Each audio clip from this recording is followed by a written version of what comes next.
जब से अमेरिकी चुनाव में डोनाल्ड ट्रंप को जीत मिली है, एलॉन मस्क की कंपनी के शेयरों में शानदार तेजी देखने को मिल रही है। साथ में एलॉन मस्क के इंडिया में एंट्री करने की चर्चा भी तेज हो गई है। चुनाव से पहले ये खबर आई थी कि एलॉन मस्क जल्द भारत का दौरा कर निवेश का ऐलान कर सकते हैं। तब बात नहीं बनी और वो भारत की यात्रा कैंसिल कर चीन चले गए। अब एक बार फिर उनके भारत आने को लेकर सरकार की तरफ से जानकारी सामने आई है। Commerce and industry minister Piyush Goyal ने कहा है कि अमेरिकी उद्योगपति एलॉन मस्क की टेस्ला और स्टारलिंक द्वारा भारत में निवेश के संबंध में फिलहाल कोई चर्चा नहीं हुई है। राष्ट्रीय राजधानी में एक संवाददाता सम्मेलन को संबोधित करते हुए गोयल ने कहा कि क्योंकि दोनों मुद्दे अलग अलग मंत्रालयों द्वारा देखे जा रहे हैं, इसलिए उन्हें व्यक्तिगत रूप से इस बारे में कोई जानकारी नहीं है कि क्या हो रहा है।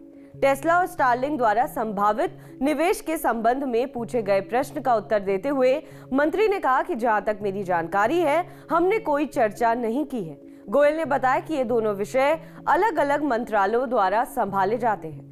भारी उद्योग मंत्रालय वाहन को देखता है और स्टारलिंक को अंतरिक्ष विभाग द्वारा संभाला जाएगा, इसलिए मुझे व्यक्तिगत रूप से नहीं पता है कि क्या हो रहा है।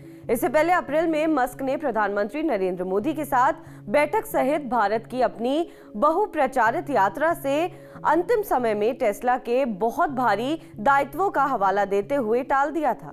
अनुमान लगाया जा रहा था कि वो टेस्ला द्वारा भारत में अपनी मैन्युफैक्चरिंग यूनिट स्थापित करने और अरबों डॉलर के निवेश की योजना की घोषणा करेंगे और भारत में जल्द से जल्द टेस्ला इलेक्ट्रिक कारों यानी ईवी की बिक्री के भविष्य के बारे में भी बताएंगे।